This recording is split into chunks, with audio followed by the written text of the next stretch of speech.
이유 없이 온몸이 쑤시고 밥만 먹으면 배가 빵빵하게 차올라서 고생하시는 분들 많으시죠. 오늘 식탁 위에 있는 들기름이나 식용유부터 한번 의심해 보셔야 합니다. 한의학에서는 위장이 약해져서 노폐물이 쌓이면 속이 더부룩하고 뭔가 뭉치고 딱딱하게 굳는 증상을 담적이라고 하는데요. 기능의학적으로 보면 이건 단순한 소화불량만의 문제가 아닙니다. 우리가 매일 먹는 기름이 장 점막을 느슨하게 만들어서 독소가 혈액으로 새어 들어가는 장누수 증상을 유발하고 이것이 전신을 떠도는 만성염증과 통증의 직접적인 원인이 되기 때문입니다.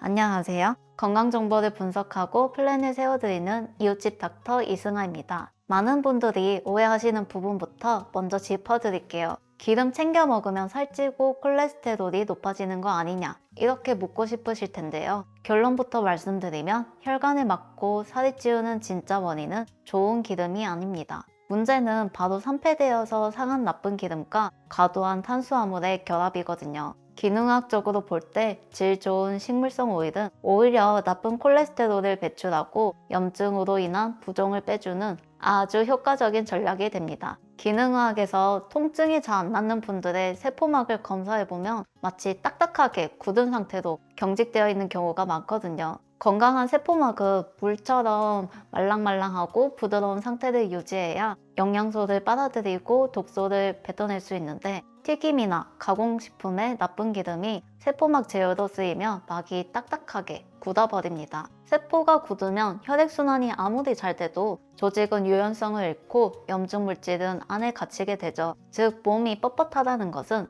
내 세포막이 딱딱하게 경직되어 있다는 신호이면서 이걸 부드럽게 풀어주는 유일한 해결책이 바로 좋은 오일로 제어를 바꿔주는 겁니다. 좋은 오일을 고를 때 가장 먼저 생각하셔야 할 점은 바로 장 점막을 지키는 것입니다. 시중에 저렴한 콩기름이나 옥수수유에 과하게 들어있는 오메가6 지방산은 우리 몸에서 아라키돈산이라는 물질로 변하거든요. 이 아라키돈산이 과해지면 체내 곳곳에 염증 신호를 보내는 프로스타글란딘 같은 강력한 염증 유발 물질을 폭발적으로 만들어내게 됩니다. 쉽게 말해서 내 몸 스스로가 통증 물질을 만들어내는 공장이 되는 셈이죠. 특히 핵산 같은 화학 용매로 추출한 저가 정제유는 적은 양으로도 신경계에 자극을 줄 수 있어서 예민한 분들에게는 이유 없는 복통과 전신 무력감을 더 심하게 만들 수 있습니다. 오메가3 영양제 하나 챙겨 먹으면 다 해결되는 거 아니냐 이렇게 생각하시는 분들도 계실 텐데요. 안타깝게도 그것만으로는 부족합니다. 매일 밥상에서 염증을 일으키는 나쁜 기름을 계속 드시면서 오메가3 알약 하나 먹는 건 이미 불난 집에 물 한 컵 붓는 격이거든요. 식탁 위에서 매일 사용하는 기본 식용유를 바꾸지 않으면 아무리 비싼 영양제를 드셔도 소용이 없습니다. 기름 먹으면 소화 안 된다고 무조건 저직 빵 식단만 고집하는 분들도 계시죠. 하지만 이건 오히려 소화액 분비를 막는 직접적인 원인이 됩니다. 우리 몸은 지방이 들어와야 담낭에서 담즙이라는 소화액을 뿜어내거든요. 그런데 좋은 오일을 드시지 않으면 담즙이 흐르지 않고 고여서 끈적한 노폐물 덩어리가 되는데 이게 한의학에서 말하는 흐름이 막힌 상태, 담음이나 담적과 유사한 병리 상태가 되는 겁니다. 이렇게 담즙 분비가 안 되는 장내 세균이 과도하게 증식하는 소장내 세균 과증식이 생겨서 밥이 먹으면 배가 빵빵해지고 가스가 차는 악순환이 반복되는 것이죠. 만약 소화력이 너무 약해서 좋은 기름조차 부담스럽다면 코코넛 오일에서 추출한 MCT 오일, 그 중에서도 CA 성분을 추천해 드립니다. 일반 기름은 소화되려면 담즙과 췌장액이 필요하고 복잡한 과정을 거쳐야 하지만 MCT 오일은 관문맥으로 바로 이동해서 즉각적인 에너지원으로 쓰이거든요. 소화가 안 돼서 기름을 못 드시는 분들에게는 소화기관을 거치지 않고 에너지를 공급하는 최고의 대체 경로이자 장 점막을 복구할 에너지를 주는 아주 효율적인 영양 공급원이 되어줄 겁니다. 마지막으로 몸에 좋다고 챙겨 드시는 들기름도 체질에 따라서는 오히려 부담이 될 수 있어요. 보통 들기름은 성질이 따뜻해서 몸이 찬 분들에게 좋다고 알려져 있죠. 하지만 평소 손발이 차고 소화기가 약해서 찬물만 마셔도 배가 아픈 소음인 경량의 분들은 들기름을 드시고 나서 오히려 설사를 하는 경우가 꽤 많거든요. 이는 들기름 속에 페릴라케톤이라는 성분이 장을 과도하게 움직이게 만드는 데다 소음인은 본래 위장 기능이 약하다 보니까 아무리 따뜻한 성질의 기름이라도 그 기름기 자체를 소화시키지 못하고 바로 흘려보내기 때문입니다. 이럴 때는 무작정 남들이 좋다는 들기름을 드시기보다 성질이 따뜻한 생강을 곁들여 보시는 게 좋습니다. 생강의 진저돌 성분이 장의 과민함을 진정시켜서 위장의 온도를 높여서 오일의 흡수를 돕고 배앓이를 막아줄 거예요. 씨앗기름은 다 안 좋은 거 아니냐 이렇게 오해하시는 분들도 계실 텐데요. 공장에서 화학적으로 추출한 콩기름이나 옥수수유 같은 정제 씨앗류는 피하시는 게 맞지만 전통 방식으로 짠 신선한 들기름은 약이 됩니다. 결국 중요한 건 어떤 방식으로 기름을 짰는지와 내 몸의 소화력입니다. 들기름 드실 때 또 하나 놓치기 쉬운 주의할 점이 있어요. 바로 우리 몸에 필요한 성분으로 바뀌는 비율, 즉 전환율인데요. 들기름에 들어있는 식물성 오메가3인 ALA와 우리 몸에서 실제로 염증을 없애주는 EPA나 DHA로 바뀌는 비율은 생각보다 훨씬 낮습니다. 특히 남성분들이나 폐경 이후 여성분들은 이 전환율이 5%도 안 되기도 하죠. 이 전환 과정을 돕는 필수 도우미가 바로 아연과 마그네슘 그리고 비타민 B군입니다. 만약 이런 미네랄이 부족한 상태에서 들기름만 드신다면 아무리 열심히 챙겨 드셔도 효과는 떨어질 수 있거든요. 그러니까 들기름을 드실 때는 꼭 미네랄이 풍부한 견과류나 녹색 채소를 곁들이시거나 영양제로도 미네랄을 보충해 주시는 게 좋습니다. 체질 이야기가 나온 김에 꼭 체크해 보셔야 할 변수가 또 하나 있는데요. 바로 히스타민을 분해하지 못하는 증상인 불내성입니다. 방송에서 아보카도 오일이나 호두 오일이 좋다고 해서 드셨는데 이상하게 머리가 멍해지거나 두통이 생기고 피부가 가려웠던 적 있으신가요? 이게 장에서 히스타민을 분해하는 효소인 DHA가 부족해서 그럴 수 있거든요. 아보카도나 일부 견과류 오일은 히스타민 함량이 높거나 분해 효소를 방해하는 성향이 있어서 이런 체질인 분들에게는 알레르기처럼 전신염증을 일으키게 됩니다. 만약 오일을 드시고 나서 컨디션이 뚝 떨어진다면 남들이 좋다는 거 무작정 따라하지 마시고요. 히스타민 자극이 없는 신선한 올리브 오일이나 코코넛 오일로 한번 바꿔보시길 추천합니다. 코코넛 오일 이야기가 나와서 덧붙이자면 타고난 유전적 특성도 무시할 수가 없어요. 전체 인구의 약 20% 정도는 아포E4라는 유전자를 가지고 있는데요. 이분들에게는 남들에게 약이 되는 코코넛 오일의 포화지방이 오히려 해가 될 수 있습니다. 이 유전자가 있으면 포화지방을 처리하는 능력이 떨어져서 혈중 콜레스테롤이 치솟고 염증 수치가 급격히 올라가거든요. 남들이 좋다고 하는 고지방 식단이나 방탄커피를 마셨는데 오히려 몸이 무겁고 컨디션이 더 나빠졌다면요. 내 유전자가 포화지방과 맞지 않는 건 아닌지 의심해 보셔야 합니다. 이런 분들은 올리브유 같은 불포화 지방산 위주로 식단을 바꾸셔야 건강을 지킬 수 있습니다. 반대로 평소에 몸에 염증이 잘 생기는 체질이시라면 엑스트라 버진 올리브 오일이 딱입니다. 올리브 오일 드셔보시면 목을 톡 쏘는 매운맛이 나잖아요. 올레오 칸탈이라는 성분 때문인데 이게 약국에서 파는 진통제랑 아주 비슷한 작용을 해서 우리 몸의 염증 효소를 억제해줍니다. 더 중요한 건 이 오일이 장 내축을 회복시킨다는 겁니다. 기능의학에서는 장에 틈이 생기면 내 혈관 입구에도 틈이 생긴다고 보는데요. 장 점막을 느슨하게 만드는 조눌린이라는 단백질이 뇌로 들어가는 혈관의 관문인 BBB도 똑같이 허물어뜨립니다. 장 상태가 안 좋은 날 머리가 멍하고 아픈 이유가 바로 여기에 있겠죠. 그런데 올리브 오일이 장내 유익균의 먹이가 돼서 단세 지방산을 만듭니다. 이 물질이 장벽의 틈을 단단하게 메꿔주고 동시에 내 혈관의 문까지 튼튼하게 만들어줍니다. 그러니까 올리브오일 한 스푼은 장도 고치고 뇌도 지키는 약이라고 볼 수 있습니다. 오일을 보관하고 사용하는 방식도 통증 관리의 핵심인데요. 등산이나 야외 활동 가실 때 가볍게 플라스틱 병에 오일을 담아 가시는 분들 계시죠? 그거는 환경 호르몬인 포탈레이트를 드시는 거나 다름이 없어요. 기름은 플라스틱 성분을 녹여내는 성질이 있거든요. 그래서 미세 플라스틱이랑 환경 호르몬이 오일에 녹아서 우리 몸에 차곡차곡 쌓이게 됩니다. 오일은 반드시 유리병에 담긴 걸로 사용하셔야 합니다. 요리할 때도 조심하셔야 할 게 있습니다. 발연점이 낮은 들기름이나 볶음 요리를 하시면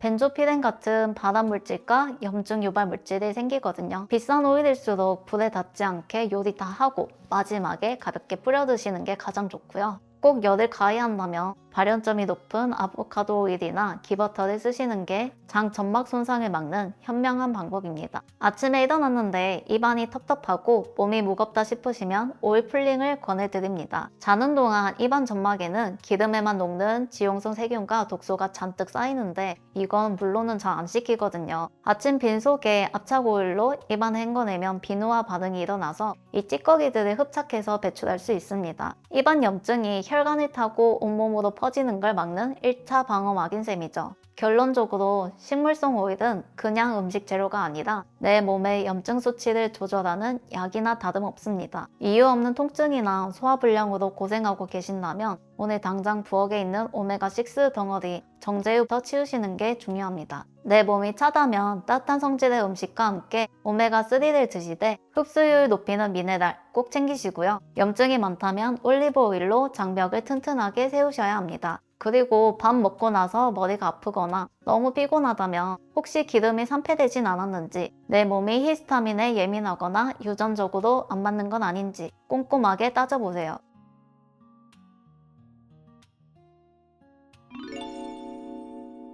살은 빠지고 있는데 몸이 두들겨 맞은 것처럼 쑤시고 아침에 눈 뜨는 것조차 힘든 분들 계실 겁니다. 보통은 운동을 무리했나? 아니면 밥을 적게 먹어서 기운이 없나? 하고 그냥 넘기시죠. 하지만 이걸 단순한 체력 저하 문제로만은 볼 수 없습니다. 운동을 하고 나서 생기는 뻐근함과는 몸 안에서 벌어지는 반응의 결이 다를 수 있거든요. 체중이 줄면서 지방 세포 속에 숨어있던 독소들이 혈액으로 한꺼번에 풀려 나오면서 몸이 염증 반응으로 예민해진 상태일 수 있습니다. 살을 빼려다가 오히려 몸 안에서 염증 반응이 올라오는 상황이 벌어지고 있는 거죠. 흔히 살이 빠진다고 하면 지방이 줄었다고만 생각하죠. 그런데 지방은 단순한 에너지 창고가 아닙니다. 우리 몸에 들어온 화학물질 중에서 물에 잘 녹지 않는 지용성 독소들을 가둬두는 저장소 역할을 하거든요. 우리가 숨 쉬고 먹고 바르는 과정에서 들어온 환경 호르몬이나 농약, 중금속 같은 유해 물질들은 기름과 친한 성질을 가지고 있습니다. 혈액 속에 있기보다는 지방 조직 쪽에 더 잘 달라붙어서 저장되는 경향이 있어요. 쉽게 말해서 잘 분해되지 않고 몸에 오래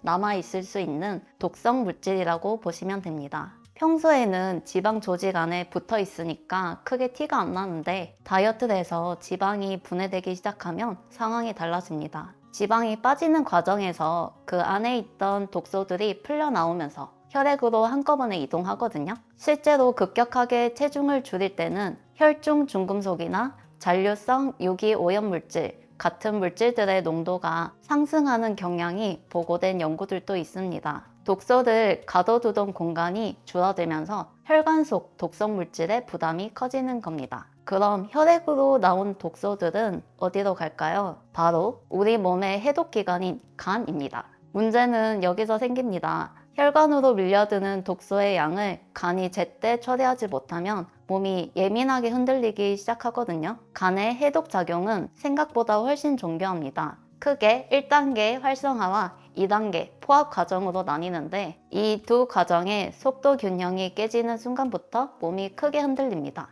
1단계에서는 독소를 배출하기 쉬운 형태로 만들기 위해서 화학적 구조를 살짝 변화시켜요. 독소가 그냥 잘 빠져나가지 않거든요. 그래서 간이 독소에 막대기 하나를 꽂는 과정이라고 보시면 돼요. 막대기가 꽂혀야 다음 단계에서 뭔가를 달아서 밖으로 내보낼 수 있거든요. 막대기만 꽂힌 상태가 안전할까요? 절대 아니겠죠. 독소도 나쁜데 반응성까지 올라간 상태니까 1단계를 거친 독소는 더 불안정해지고 세포를 자극하면서 활성산소 부담을 키우는 중간 단계가 됩니다. 그래서 반드시 바로 2단계로 넘어가야 합니다. 2단계에서는 1단계에 꽂아둔 막대기에 손잡이를 달아주는 단계입니다. 단백질에서 나온 아미노산과 항산화 영양소 같은 것들이 여기에 쓰여요. 이게 붙으면 독소가 물에 잘 녹는 형태로 바뀌고 담즙이나 소변, 대변으로 밖으로 빠져나갈 수 있는 상태가 됩니다. 그런데 다이어트를 하다 보면 식단 구성이 단순해지면서 단백질이나 항산화 재료가 부족해지기 쉽습니다.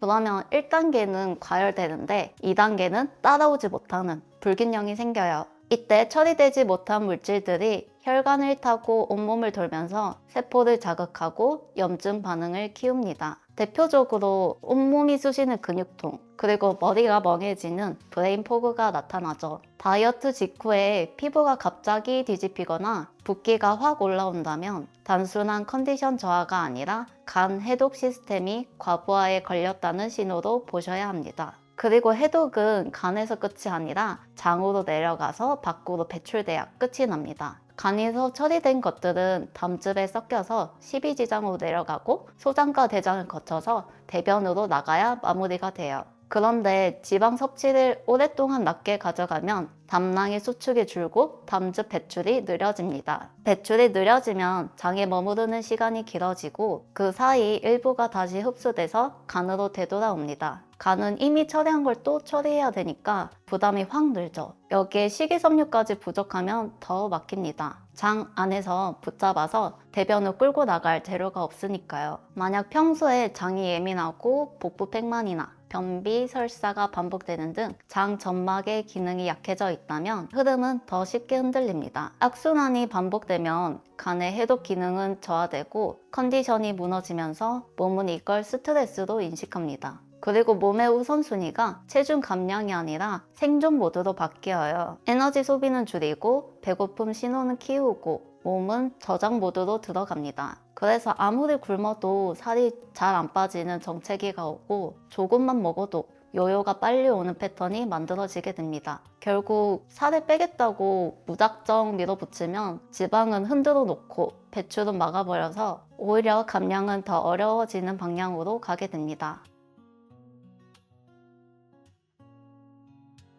그렇다면 이 지독한 독소제 흐름을 끊고 안전하게 체지방을 줄이려면 어떻게 해야 될까요? 핵심은 두 가지입니다. 첫 번째는 간의 2단계 해독 능력이 끊기지 않게 재료를 채워주고, 두 번째는 장 안에서 독소가 다시 흡수되지 않게 배출 통로를 열어주기입니다. 가장 먼저 식단에 챙겨야 할 것은 십자화가 채소입니다. 브로콜리, 양배추, 케일, 콜리플라워 같은 채소에 들어있는 설포라파는 간이 해독 효소를 돌리는 데 필요한 성분들이 들어있어요. 특히 2단계 해독이 잘 돌아가도록 간을 받쳐주고 장 안에서 배출 환경을 만들어주는데 도움이 됩니다. 적은 양으로는 부족하고요. 매 끼니 손바닥 2개 분량을 기준으로 잡아보세요. 그리고 가능하면 채소는 살짝 쪄서 드세요. 소화 부담은 적고 영양소 흡수율을 높이면서 꾸준히 먹기 좋은 방법입니다. 그리고 마그네슘과 아연의 충분한 섭취도 필수적입니다. 이 미네랄들은 생성된 해독 효소가 실제 생화학 반응을 수행하는데 반드시 필요한 조효소로 작용하기 때문인데요.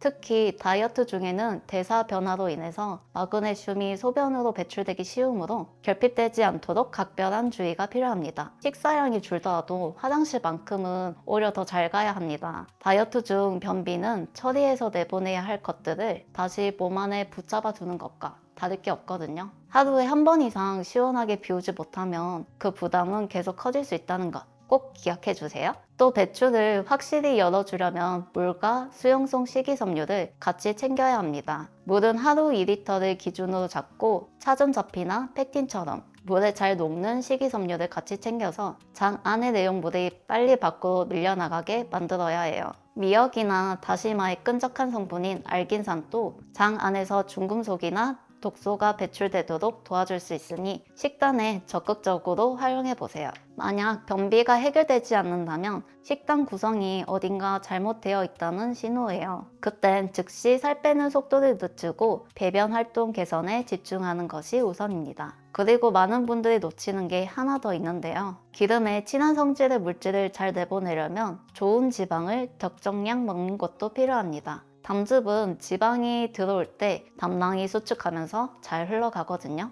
그래서 좋은 지방을 적당히 넣어주는 게 도움이 됩니다. 올리브 오일, 아보카도 오일, 들기름과 같은 좋은 기름을 매 끼니 한 숟가락 정도 같이 드셔보세요. 지방을 무조건 피하는 건 배출의 문을 스스로 좁히는 것과 같습니다. 좋은 지방은 배출 흐름을 살리는 데 필요한 윤활유 같은 역할을 하거든요. 마지막으로 간이 쉴 수 있는 시간을 주셔야 합니다. 일정한 공복 시간을 지키되 탈수되지 않게 따뜻한 물이나 허브차를 수시로 같이 마셔주는 게 좋아요. 가벼운 반신욕이나 족욕으로 땀을 내는 것도 좋습니다. 땀을 통해서 일부 노폐물이 빠져나가고 긴장을 풀고 순환을 도와서 몸이 회복 모드로 전환되거든요.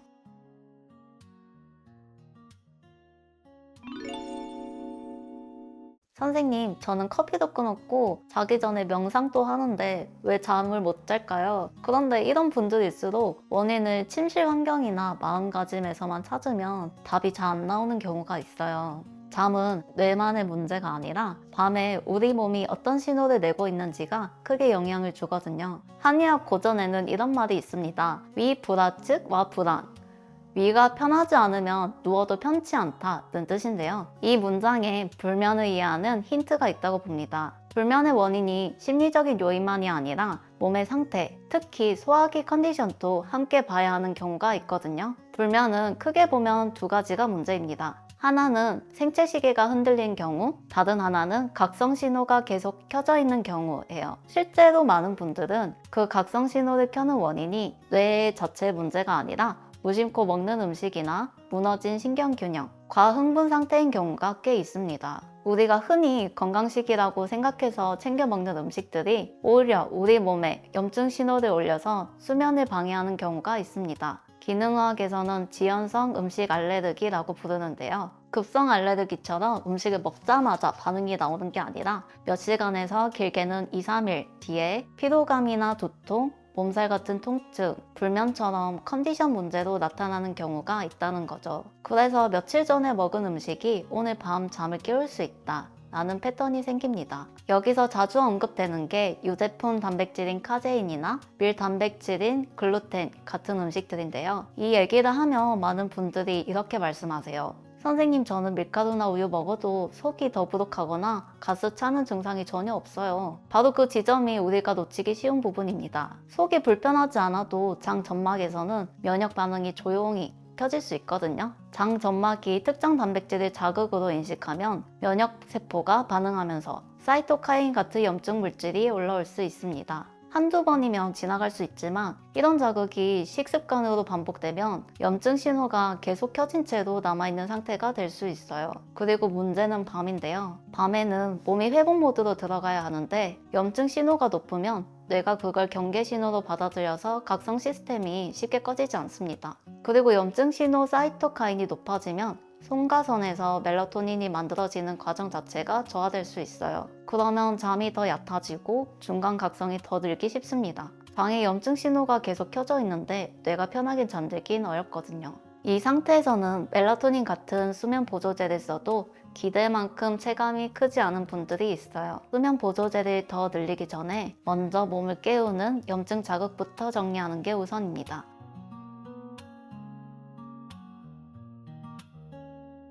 한 걸음 더 들어가 볼까요? 장이 예민할 때 우리가 흔히 저지르는 실수가 하나 더 있습니다. 바로 입으로 숨을 쉬는 습관인데요. 장 기능이 떨어지면 만성적인 비염이나 코막힘을 함께 호소하는 경우가 많은데 자는 동안 입으로 숨을 쉬게 만드는 원인이 되거든요. 입 좀 벌리고 자는 게 어때서? 라고 생각하실 수 있지만 우리 몸에는 정말 큰 부담이 될 수 있습니다. 선생님, 저는 잘 때 입 꼭 다물고 자는데요. 이렇게 장담하시면 안 됩니다. 아침에 일어났을 때 목이 칼칼하거나 입이 바짝 말라 있다면 밤새 입을 벌리고 잤을 가능성이 높거든요. 나도 모르는 사이에 입으로 숨을 쉬면서 수면을 방해받고 있는 거죠. 코로 숨을 쉴 때 우리 코 안쪽에서는 산화질소라는 기체가 생성됩니다. 이 산화질소는 폐혈관을 넓혀서 산소화에 도움을 줄 수 있고 무엇보다 코로 천천히 숨을 쉬는 것 자체가 몸을 편안하게 이완시키는 데 도움이 됩니다. 코로 숨을 쉴 때는 산화질소 농도가 50에서 200 수준까지 올라갈 수 있지만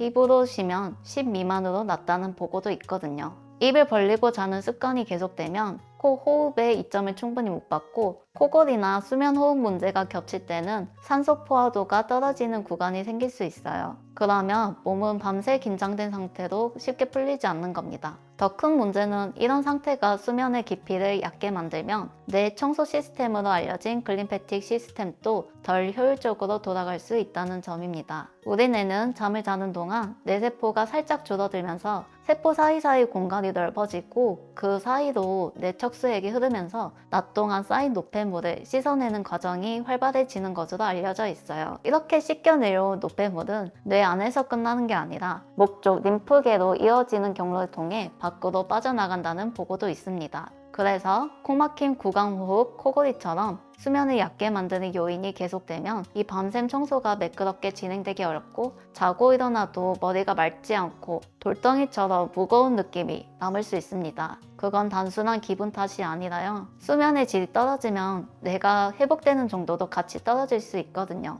그리고 또 하나 우리가 예상치 못한 원인이 있습니다. 바로 히스타민이에요. 와인이나 숙성 치즈 같은 발효 음식들은 분위기 내기도 좋고 건강에도 좋다고 알려져 있죠. 하지만 어떤 분들에게는 이게 잠을 깨우는 강력한 물질이 됩니다. 히스타민이 면역 반응에도 관여하지만 뇌에서는 각성을 유지하는 신경 전달 물질로 작용하거든요. 건강한 사람은 소장 점막에서 나오는 DHO 같은 효소가 음식 속 히스타민을 어느 정도 분해해 줍니다. 그런데 장 점막이 예민하거나 장 컨디션이 떨어져서 DHO 활성이 낮아진 분들은 히스타민 부담이 더 쉽게 쌓일 수 있어요. 이런 상태에서 저녁에 히스타민이 가득한 음식을 먹으면 분해가 충분히 안 된 히스타민 부담이 올라가면서 뇌 시상하부의 각성 회로가 더 쉽게 켜질 수 있습니다. 몸은 천근만근 무거운데 뇌만 말똥말똥해서 괴로운 분들 계시죠? 바로 이 경우일 수 있습니다. 아무리 자려고 누워도 뇌 속에는 생각이 꼬리에 꼬리를 물고 이어지고 작은 소리에도 예민하게 반응하게 됩니다.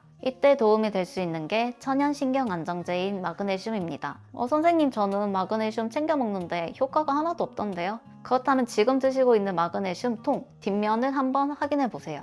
만약 산화 마그네슘이라고 적혀 있다면 이건 다른 제형에 비해 흡수가 낮고 장 쪽 작용이 더 두드러져서 화장실은 잘 가는데 수면 쪽은 체감이 덜하더라 라는 분들이 있습니다. 마그네슘은 뇌 신경이 과도하게 흥분하는 걸 가라앉히는 데 관여하거든요. 그래서 뇌 쪽 효과를 기대한다면 제형 선택이 중요해요. 마그네슘을 먹고 속이 불편하거나 화장실을 자주 가는 편이라면 위장 부담이 덜한 마그네슘 글리시네이트가 더 편한 경우가 많고요. 여기에 비타민 B6, 그 중에서도 활성형인 POP를 같이 챙겨 드시면 글루타메이트에서 가바가 만들어지는 과정을 도와서 신경 조절 기능을 회복하는 데 큰 도움이 됩니다. 영양제만으로는 좀 부족하다 싶으면 내 몸을 편안하게 만드는 방법도 있어요. 바로 미주신경을 자극하는 겁니다. 미주신경은 뇌에서 내려와서 심장에서 폐, 장까지 이어지는 큰 신경이고 장과 뇌를 소통하는 직통전화라고 보시면 됩니다. 재미있는 건 우리 귀의 오목한 부분, 이갑계라고 부르는 곳 주변에 미주신경 가지가 분포해 있다는 사실이에요. 자기 전 이 귀 오목한 부분을 손으로 지그시 누르거나 가볍게 마사지해 보세요. 아주 간단한 자극만으로도 몸을 이완시키는 부교감 신경톤을 올리는 데 도움이 될 수 있고요. 일부 연구에서는 귀 쪽 미주신경 자극이 염증 신호인 사이토카인을 낮추는 방향으로 관찰되기도 했습니다.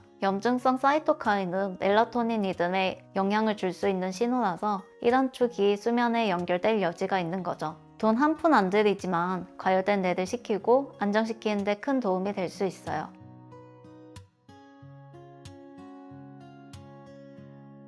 마지막으로 새벽 3시만 되면 거짓말처럼 눈이 딱 떠지시는 분들 계시죠? 이런 경우에는 야간 저혈당, 그리고 그걸 막으려는 각성 호르몬 패턴을 한번 의심해 볼 수 있습니다. 자는 동안에도 뇌는 포도당을 계속 쓰거든요. 그런데 밤중에 혈당이 떨어지면 몸은 그걸 위기 상황으로 판단해서 혈당을 끌어올리려고 아드레날린과 코르티솔을 올립니다. 문제는 이 호르몬들이 혈당만 올리는 게 아니라 각성 스위치까지 같이 켜버린다는 거예요. 그래서 이 패턴을 잡는 핵심은 밤에 혈당이 급하게 떨어지지 않게 만드는 겁니다. 저녁은 단백질과 식이섬유를 중심으로 혈당이 천천히 가게 잡아주시고 술이나 늦은 야식처럼 밤에 혈당을 흔드는 요인은 줄여주세요. 특히 당뇨약을 복용 중이거나 새벽에 식은땀이나 두근거림이 동반되면 이건 보충제보다 먼저 야간 저혈당 확인이 우선입니다. 결국 해결책은 제거와 보충, 그리고 순환의 조화인데요. 잠이 안 온다고 무턱대고 수면제를 찾으실 게 아니라 먼저 내 장을 자극하는 음식부터 끊어보는 게 순서예요.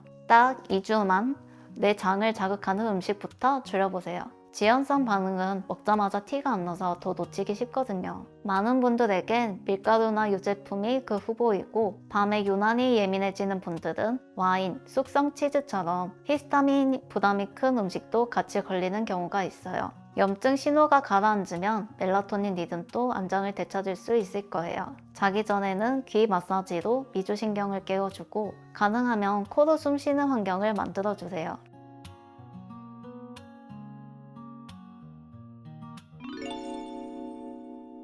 몇 달째 눈밑이 떨리고 종아리에 쥐가 나서 마그네슘을 챙겨 드시는데도 증상은 전혀 나아지지 않고 오히려 더 자주 떨리는 분들이 계십니다. 푹 쉬면 괜찮아지겠지, 영양제도 먹었으니까 금방 좋아지겠지, 이렇게 생각하기 쉬운데요. 지금 느끼시는 그 떨림은 단순히 피곤해서 생기는 게 아니라 신경과 근육을 조절하는 기능이 균형을 잃고 무너지고 있다는 위험 신호입니다. 눈 떨림이나 근육 경련이 한쪽으로만 심해지거나 근력 저하나 감각 이상, 심한 어지러움 또는 말이 어눌해지거나 손발에 힘이 빠지는 증상이 같이 있다면 이 경우는 꼭 진료를 보셔야 합니다. 대부분의 사람들이 흔히 겪는 케이스로 돌아와서 다시 얘기해 볼게요. 병원에서 피 검사를 했더니 마그네슘 수치가 정상입니다. 이 말 듣고 안심하신 분들 계시죠? 그런데 여기서 중요한 포인트가 있어요. 병원 피 검사에서 마그네슘 수치가 정상이라고 해도 사실 그게 증상이 안 나는 진짜 이유일 수 있습니다. 왜냐하면 혈액 속에 있는 마그네슘은 우리 몸 전체의 1%도 안 되기 때문인데요. 나머지 99%는 어디 있냐면 뼈랑 세포 안에 저장돼서 근육을 움직이고 신경을 안정시키는 데 쓰입니다. 우리 몸은 혈액 속에 마그네슘이 조금만 떨어져도 비상사항으로 판단을 합니다. 그래서 뼈와 근육에 저장해둔 마그네슘을 억지로 꺼내서 혈액부터 채워 넣어요. 피검사 수치가 정상이라는 건 몸이 멀쩡하다는 뜻이 아니라 속에 저장된 걸 갉아먹으면서 겨우 버티고 있다는 신호일 수 있습니다. 과정이 반복되면 어떻게 될까요? 뼈를 지탱하던 성분까지 같이 빠져나오고 신경과 근육이 만나는 지점부터 고장이 나기 시작합니다. 한의학에서는 뼈는 생명력의 뿌리인 신장이 관리하고 몸속 가장 깊은 곳의 에너지를 저장하는 창고로 보는데요. 겉으로 보이는 피 수치만 정상이면 몸속은 이미 말라가고 있는데도 우리는 그걸 눈치채지 못하는 거죠. 숨어있는 마그네슘 부족 상태이고 우리 몸의 기초 체력이 바닥나고 있다는 위험 신호입니다. 여기서 오해하시면 안 되는 게 하나 있습니다. 병원 검사가 틀렸다는 말은 아니거든요. 검사는 죽지 않는지를 보는 거라면 우리는 건강하게 잘 살 수 있는지를 봐야 하니까요. 그래서 몸속은 고갈되고 있는데 수치만 믿고 넘기면 결국 신경과 근육의 기능은 점점 망가지고 나중에는 되돌리기 어려워집니다. 스트레스를 받을 때마다 증상이 더 심해지는 건 스트레스 호르몬이 마그네슘을 억지로 몸 밖으로 쥐어 짜내기 때문이에요. 우리 몸은 스트레스를 받으면 잔뜩 긴장하게 되는데요. 이때 흥분시키는 호르몬들이 쏟아져 나와서 세포들을 자극하면 세포는 문을 열고 나트륨을 안으로 들이는 대신 마그네슘을 밖으로 대다 버리게 됩니다. 스트레스를 받을 때 맵고 짠 음식이 당기시죠? 그게 바로 내 몸을 망치는 지름길입니다. 짠 음식을 먹어서 소금 끼인 나트륨이 몸에 쏟아져 들어오면 우리 몸은 균형을 맞추려고 마그네슘을 더 격렬하게 밖으로 밀어내게 되거든요. 스트레스 때문에 마그네슘이 줄줄 새고 있는데 그걸 풀겠다고 짠 음식을 더 먹어버리면 마그네슘을 더 빨리 없애버리는 악순환이 반복되는 겁니다. 그래서 많은 분들이 근육 문제는 힘을 줄 때 생긴다고 생각하세요. 근데 사실은 정반대입니다. 근육은 풀릴 때가 더 중요해요. 근육이 이완되려면 힘 빼야지 하고 일지도 되는 게 아니에요. 쉽게 말하면 근육이 힘을 쓰고 나면 다시 원래 상태로 돌아가야 되는데 이 과정이 매끄럽지 않으면 근육이 계속 뭉친 채로 남아있게 됩니다. 이 상태가 반복되면 어느 순간 쥐가 나거나 경련처럼 터져버리는 거죠. 여기에 수면이 부족하거나 탈수, 운동 후 회복 부족까지 겹치면 눈 떨림이나 종아리 경련 같은 증상이 훨씬 쉽게 나타납니다. 신경 쪽도 마찬가지예요. 정상적인 상태에서는 마그네슘이 신경의 과도한 흥분을 눌러주는 브레이크 역할을 합니다. 그런데 세포 안에 마그네슘이 부족해지면 이 브레이크가 고장나 버립니다. 성격이 예민해서 잠을 못 자고 짜증이 내는 게 아니라 신경을 안정시키면 마그네슘이 사라져서 뇌가 자극을 그대로 막고 있는 상태에 가깝습니다. 이 현상이 근육에서 나타나면 근육이 힘을 뺄 수 없는 상태가 됩니다. 보통 근육은 힘을 줄 때만 에너지를 쓴다고 생각하지만 사실 뭉친 근육을 풀어줄 때 더 중요한 에너지가 필요하거든요. 그 핵심이 바로 마그네슘입니다. 마그네슘이 충분해야 엉겨붙은 근육 섬유가 서로 떨어질 수 있는데 이게 부족하면 근육은 다시 그대로 딱딱하게 굳어버립니다. 조금 더 정확하게 설명하자면 근육이 힘을 쓸 때 칼슘이 밖으로 나오고 이 칼슘을 다시 원래 제자리로 빠르게 돌려보내야 근육이 풀려요. 칼슘을 다시 집어넣는 힘이 바로 마그네슘에서 나옵니다. 마그네슘이 부족하면 밖으로 나온 칼슘을 걷어들이지 못하고 세포 안에 칼슘이 계속 쌓이게 됩니다. 결국 칼슘이 빠져나가지 못한 근육은 딱딱하게 굳고 경련이나 마비처럼 느껴지는 증상으로 나타나게 되는 거죠. 여기에 피로물질인 젖산과 암모니아까지 쌓이는 게 문제인데요. 순환이 잘 안 되면 이런 노폐물이 빠져나가지 못하고 근육 주변에 그대로 쌓이게 됩니다. 이렇게 산성 환경이 되면 근육을 풀어주는 기능 자체가 거의 작동을 안 하게 됩니다. 이 상태를 계속 방치하면 세포 안에는 칼슘이 위험할 정도로 쌓이게 됩니다. 원래는 마그네슘이 조절을 해줘야 되는데 그 역할을 못하니까 칼슘이 통제 없이 세포 안으로 계속 밀려 들어오는 거죠. 그러면 에너지를 만드는 미토콘드리아가 그 칼슘을 계속 퍼내느라 과부하에 걸리게 됩니다. 결국 힘에 붙여서 몸에 해로운 활성산소를 만들어내고 심하면 아예 작동을 못하게 돼요. 이건 단순히 기능이 떨어진 정도가 아니라 세포가 살아갈 힘 자체가 망가졌다는 뜻이에요. 실제로 칼슘이 과하게 쌓인 분들을 보면 몸이 굳는 것뿐만 아니라 감정도 같이 무뎌지는 경우가 많은데요. 그래서 몸이 점점 굳어가면서 마음까지 무력해지는 건 세포 안 균형이 무너졌다는 분명한 변화의 신호로 보셔야 합니다.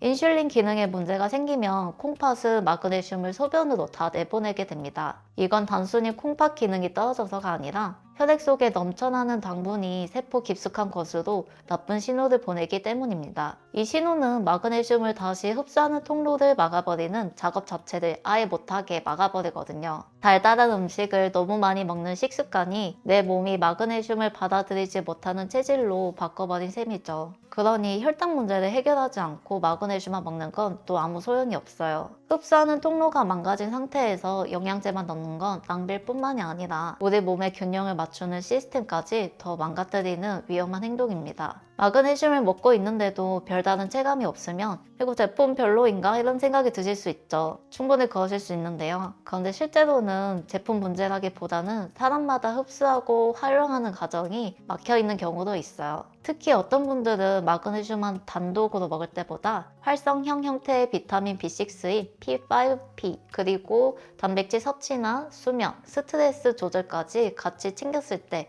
체감이 훨씬 좋아지기도 합니다. 왜 그러냐면 마그네슘이 효과를 내려면 그냥 위에서 흡수되는 것만은 부족하고 세포 안으로 들어가야 되거든요. 이때 마그네슘의 이동을 도와주는 활성 물질이란 게 필요한데 그 역할을 하는 게 바로 활성형 비타민 B6의 5P입니다. P5P는 마그네슘이 들어가는 통로를 열어주고 마그네슘이 세포 안으로 직접 이동시키는 역할을 합니다. 문제는 간 기능이 떨어져 있는 상태에서는 일반 비타민을 먹어도 이게 실제로 작용하는 P5P 형태로 잘 전환되지 않는다는 거예요. 그래서 마그네슘을 아무리 먹어도 효과가 없는 느낌이 들 수 있습니다. 이럴 때는 마그네슘이 별로다 라고 판단하기 전에 내 몸에 마그네슘을 세포 안으로 데려갈 수 있는 P5P가 충분한지 한 번쯤 같이 살펴보시는 게 좋습니다. 오늘 이야기 한번 정리해 볼게요. 잘 낫지 않는 눈 떨림이나 다리에 자주 쥐가 나는 근육 경련은 단순히 영양소 하나가 부족해서 생기는 문제가 아닙니다. 그보다는 우리 몸에서 영양소를 쓰고 돌리고 회복시키는 대사 기능이 막혀 있다는 신호에 더 가깝습니다. 피검사 수치가 정상이라고 해서 너무 안심하시지 마시고요. 몸은 뼈 속에 저장된 마그네슘까지 꺼내쓰면서 간신히 버티고 있을 수도 있습니다. 스트레스와 짠 음식이 마그네슘을 가장 빠르게 고갈시키는 원인이라는 점, 그리고 마그네슘이 부족해지면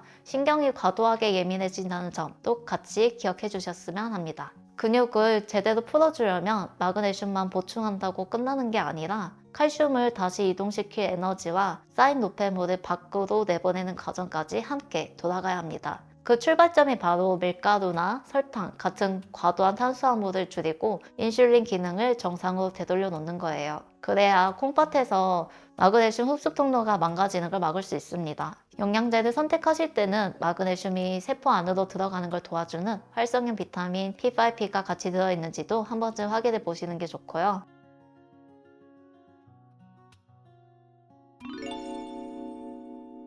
하루 중에 우리 몸이 스스로 정리하고 회복하기 가장 쉬운 시간이 있습니다. 바로 아침 공복 시간이에요. 보통 공복이라고 하면 위장에 음식이 없으니까 쉬는 시간이겠지? 공복은 위장관이 쉬는 시간이 아니라 정기 점검을 하는 시간에 더 가깝습니다. 식사 후에 4시간에서 5시간 정도 시간이 지나면 배가 비면 위에서 시작해서 소장 끝까지 강한 수축이 파도처럼 이동하는 장운동이 나타나요. 이게 90분에서 120분 간격으로 반복되면서 장 안에 남아있던 찌꺼기나 과도한 세균을 아래로 밀어내는 역할을 합니다. 배에서 나는 꼬르륵 소리, 이 소리도 단순히 배가 고파서 나는 소리이기도 하지만 이런 공복기 장 운동이 잘 돌아가고 있다는 신호이기도 해요. 기능학에서는 이걸 흔히 청소에 비유하는데 정확히 말하자면 장 환경을 정상으로 유지하기 위한 방어 시스템이라고 보시면 됩니다. 반대로 이 공복기 장 운동이 약해지면 대장에 있어야 할 세균이 소장 쪽으로 올라와서 증식하면서 가스, 복부팽만, 더부룩함 같은 증상이 반복되기 쉬워요.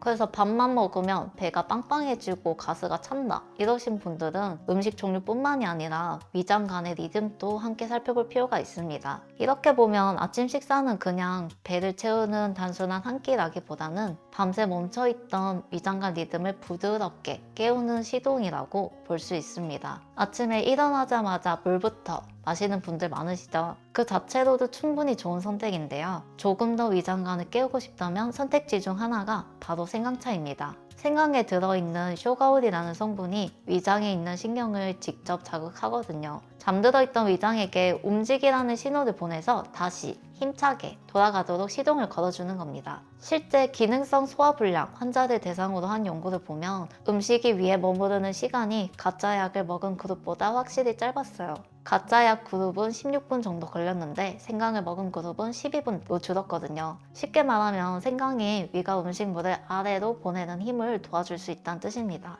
거기에 다이어트 효과도 더불어 있는데요. 생강은 우리 몸의 갈색 지방을 자극해서 가만히 있어도 에너지를 쓰는 기초대사량을 살짝 끌어올리는 데도 도움이 됩니다. 다만 여기서 꼭 주의하셔야 할 분들도 있어요. 입이 자주 마르시거나 공복에 매운 자극에 예민한 분들은 생강이 오히려 속을 더 불편하게 만들 수 있습니다. 그래서 처음에는 진짜 연하게 한두 모금 정도만 드셔보세요. 속이 쓰리면 바로 중단하시면 되니까요.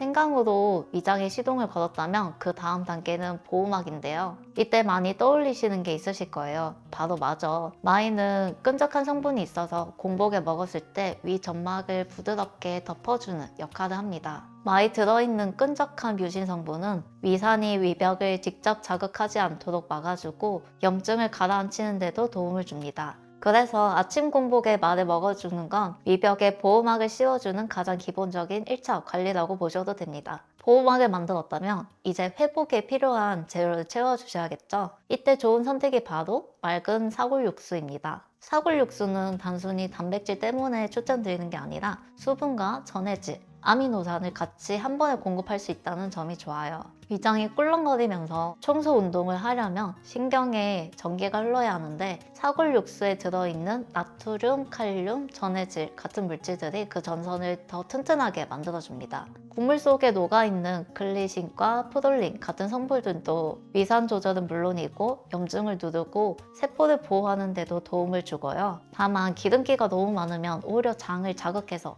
설사를 하실 수도 있거든요. 그래서 끓인 육수를 차갑게 식히면 위에 하얀 기름층이 떠요. 그걸 걷어내서 맑은 국물을 드시기를 권해드립니다. 여기서 한 단계 더 들어가면 장 점막 회복인데요. 장세포 사이사이에는 단백질들이 아주 단단하게 붙잡고 있어서 독소가 몸 안으로 들어오지 못해야 정상이에요. 연결고리가 느슨해지면 그 틈으로 나쁜 독소들이 바로 새어 들어오게 되거든요. 이걸 장누수 증후군이라고도 하는데요. 이렇게 벌어진 틈을 다시 튼튼하게 조여주는 중요한 재료가 바로 L글루타민입니다. 그런데 주의할 점은 이 글루타민이 열에 아주 약하다는 거예요. 30분 이상 높은 온도로 끓이면 이 성질이 변해버리거든요. 우리가 정성껏 푹 고아낸 사골 국물이라도 오래 끓이는 이 과정에서 글루타민이 파괴되어서 정작 장세포를 고치는 효과는 떨어질 수 있어요. 그래서 해결책은 두 가지를 같이 섞어서 드시는 거예요. 사골 육수를 미지근하게 식힌 뒤에 글루타민 분말을 섞어서 드셔보세요. 맑은 사골 국물이 전해질과 아미노산을 공급하고 L글루타민이 장 점막 회복에 필요한 환경을 보조적으로 만들어주는 겁니다. 이렇게 하면 사골 국물이 염증을 가라앉히고 글루타민이 세포를 재생시키는 신호를 동시에 보내거든요.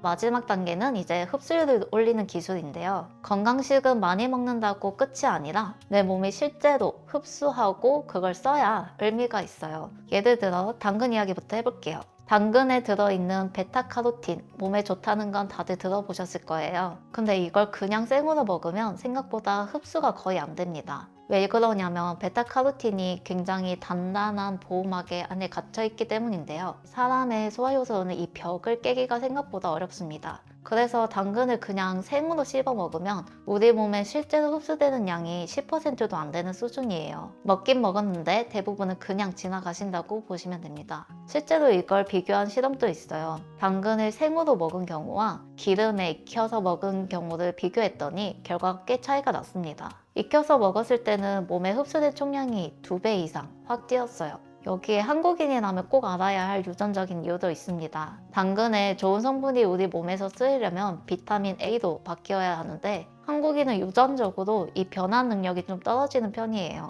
베타카로틴을 비타민 A로 바꾸는 효율은 사람마다 다르기 때문에 나는 잘못 바꾸는 타입일 수 있다는 걸 감안하면 익혀서 기름과 함께 먹는 방식이 더 효율적인 선택이 됩니다. 양배추도 마찬가지예요. 양배추를 드실 때 불 조절, 그 중에서도 온도가 정말 중요해요. 양배추에는 위장에 좋은 비타민 6 같은 성분도 있지만 반대로 갑상선 기능을 떨어뜨릴 수 있는 고이트린이라는 물질도 같이 들어 있습니다. 문제는 이게 참 애매하다는 건데요. 생으로 먹으면 효소가 반응하면서 이 독성 물질이 활성화되고 그렇다고 펄펄 끓이면 정작 몸에 좋은 성분들이 다 파괴가 됩니다. 딜레마를 해결하는 방법은 바로 4분 동안 스팀을 찌는 건데요. 효소 활동이 멈추면서 고이트린 같은 나쁜 물질은 90% 가까이 줄어들고 반대로 위에 좋은 성분들은 거의 그대로 살아남습니다. 양배추는 오래 익힐수록 좋은 게 아니라 짧고 정확하게가 핵심입니다. 탄수화물도 얘기를 해볼게요. 아침 탄수화물로 저는 식힌 감자를 자주 추천드리는데요. 여기에는 온도에 따라 성질이 완전히 바뀌는 아주 흥미로운 원리가 숨어 있어요.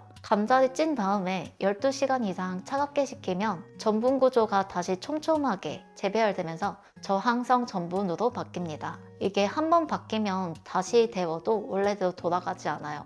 아주 강력한 변화죠. 그래서 감자 먹으면 혈당이 오르지 않나요? 하지만 틀린 얘기입니다. 차갑게 식힌 감자는 몸속에서 탄수화물라기보다는 식이섬유로 작용할 수 있어요. 저항성 전분은 소장에서 빠르게 흡수되지 않고 대장으로 내려가서 장내 미생물의 먹이가 됩니다. 이 과정에서 부티르산 같은 단세 지방산이 만들어지는데 단순히 장에만 좋은 게 아니라 인슐린 감수성, 식욕 조절 신호, 그리고 염증 균형까지 같이 영향을 줄 수 있습니다. 실제로 식힌 감자를 먹고 날숨을 측정해보면 수소가스라는 게 훨씬 많이 나오는데요. 이건 대장에 있는 유익균들이 이 감자를 먹이 삼아서 아주 열심히 일하고 있다는 증거입니다. 더 중요한 건 점심 식사 때 혈당이 치솟는 것까지 같이 눌러주는 효과가 있습니다. 식힌 감자는 그냥 탄수화물 덩어리라기보다는 인슐린이 제 역할을 하도록 돕고 지방 대사까지 조절해주는 훌륭한 도구라고 보셔도 됩니다.